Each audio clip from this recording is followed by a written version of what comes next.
आपण पाहत आहात महाड तालुक्यातील लोकप्रिय न्यूज चॅनल माझे महाड।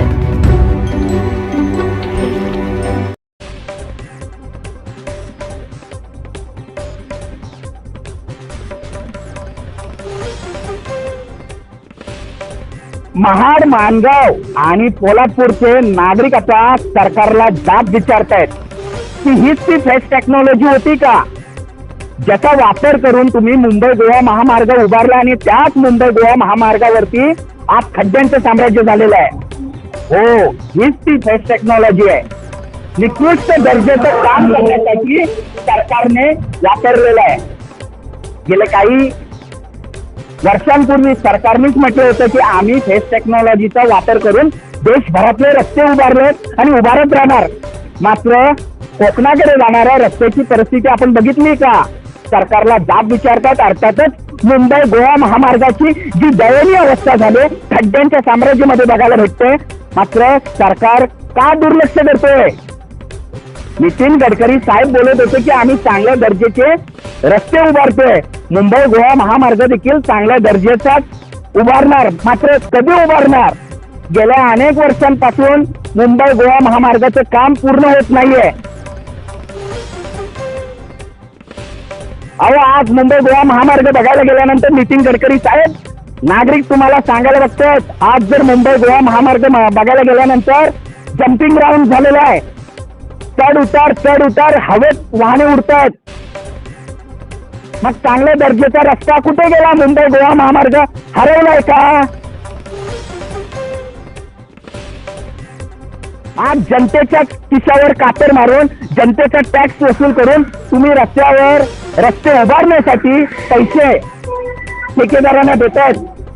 मात्र ते पैसे जातात तरी कुठे? चांगल्या दर्जाचा रस्ता का उभारण्यात येत नाहीये? मुंबई गोवा महामार्ग इतक्या वर्ष का रखडला गेला? हा सवाल थेट आता नागरिक करताना पाहायला मिळतात। नागरिकांनी संताप व्यक्त केलेला आहे। एक तर चांगले दिवस कुठे आलेच नाही, E20 सारखा फटका बसला, त्यातच आता मुंबई गोवा महामार्गाचं अनेक वर्षांपासून काम रखडलंय आणि आता दरवर्षीप्रमाणे एकच गारानं एकच रडगाणं गणेश उत्सव जसं जवळ येतो त्यावेळी प्रत्येक नेते मंडळी येऊन पाहणी दौरे करतात। आता नुकतंच उदाहरण आहे, मंडळी मी आता मुंबई गोवा महामार्गावरतीच आहे महाडमधून। मात्र मी गेले काही तासांपूर्वी लोणेरे या परिसरामध्ये गेलो आणि त्या उड्डाण पुलावरती गेल्यानंतर काही दिवसांपूर्वी अनेक प्रसार माध्यमाच्या माध्यमातून आपल्याला बघायला भेटलं की खड्डे उघडकीस आले आणि लोखंडी शिगा बाहेर आल्यात। मात्र आता गेल्यानंतर तिथे बघितल्यानंतर डांबरीकरण म्हणजे ठेकेदारांनी डागडुजी केलाय, नावापुरती डांबरीकरणाचा थर मारलाय खड्डे बुजवण्यासाठी का?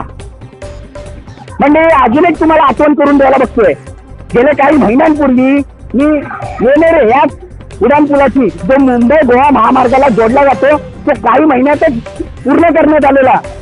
लवकरात लवकर जी प्रशासनाला सरकारला जी गडबड होती ती गडबड करून ठेकेदाराने नवीन उड्डाणपूल लोणेरचा पूर्ण केला होता। मात्र त्याच लोणेरेच्या उड्डाणपुलाला तडे पडण्याची बातमी प्रसारित केल्यानंतर ती तडे पडलेली बातमी 2 वेळा मी प्रसारित केली, मात्र तो देखील विषय बाजूला ठेवला। मात्र बघा खेळ कशा पद्धतीत उघडकीस आला। सत्य हे प्रत्येक वेळा बाहेर येतच, उशीर येईल मात्र सत्य दिसणारच।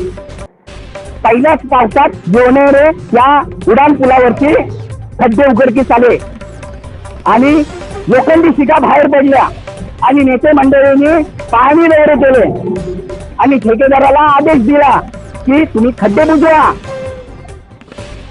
वाह, नागरिकांना कळालंय, नागरिकांना दिसून देखील आलंय मुंबई गोवा महामार्ग किती वर्ष टिकेल, हा मजबूत राहणार की कोसळणार? लोणेर पूल किती वर्ष टिकेल? मी बोललेलो टिकणार नाही। मी आता देखील देवाच्या चरणी प्रार्थना करतोय की तो लोणेरचा पूल कोसळू नये, कारण जीवितहानी होईल आणि सरकारकडे त्यावेळी देखील उत्तर नसणार। गणेश उत्सव जसा दरवर्षी जवळ येतो त्यावेळी नेते मंडळी जातात पाहणी दौरे करायला मुंबई गोवा महामार्गाची।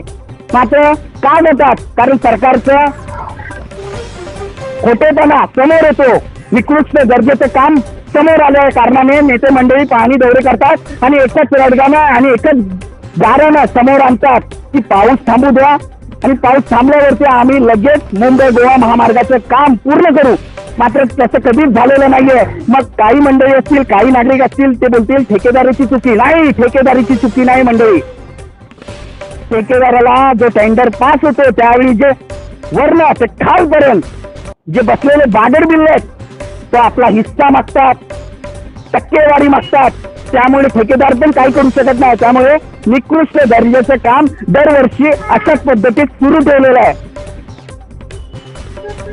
मग हे कधी काम पूर्ण होणार अशी जनता आता प्रश्न करते. सरकारला कधी तुम्ही मुंबई गोवा महामार्गाचं काम पूर्ण करणार? जनतेला आता एक प्रश्न पडलेला आहे की छत्रपती शिवाजी महाराजांचे गड किल्ले इतके आजही मजबूत आहेत, का ते कोसळले नाहीत? असा प्रश्न समोर आलाय. त्यांच्या मनामध्ये निर्माण झाले जनतेच्या की त्यावेळीचे इंजिनियर कसे असतील आणि छत्रपती शिवाजी महाराजांचे गड किल्ले त्या काळापासून अगदी आज देखील मजबूत आहेत. मग आमचे रस्ते जे महामार्ग, मुंबई गोवा महामार्ग असू या देशातले अनेक रस्ते असू, ते का निकृष्ट दर्जाच्या कामामध्ये पाहायला मिळतात, खड्ड्यांच्या साम्राज्यामध्ये पाहायला मिळतात. अनेक पूल असतील ते खचले जातात, कोसळले जातात. हा प्रश्न थेट आता त्यांच्या मनामध्ये, अर्थातच नागरिकांच्या मनामध्ये निर्माण झालेला आहे. मंडळी मी अजून काही बोलणार नाही, पण नागरिकांचं हे देखील म्हणणं होतं की सरकारने राजकारण हिंदू मुस्लिम न करता मोफत शिक्षण, मोफत रुग्णालयामध्ये उपचार, त्याचप्रमाणे रोजगार याकडे जर सरकारने लक्ष दिलं आणि त्याचप्रमाणे रस्त्याकडे लक्ष दिलं, अनेक रस्ते आहेत, त्या रस्त्यांकडे लक्ष दिलं तर येत्या काळामध्ये देशभरातला विकास हा चांगला राहील आणि चांगला झालेला पाहायला मिळेल. जर जाती धर्माचं जर राजकारण घेऊन बसले हिंदू मुस्लिम तर विकास होणार नाही. या तरुण पिढीला फक्त डोक्यामध्ये हिंदू मुस्लिम ही विचारधारा जर सरकारने दिली असेल ती थांबवावी असं नागरिकांचं म्हणणं आहे. मंडळी मी इथेच थांबतो. तोपर्यंत स्वतःची काळजी घ्या, सुरक्षित राहा आणि सतर्क राहा. मी मनोज चेंडेकर, माझे महाड, रायगड.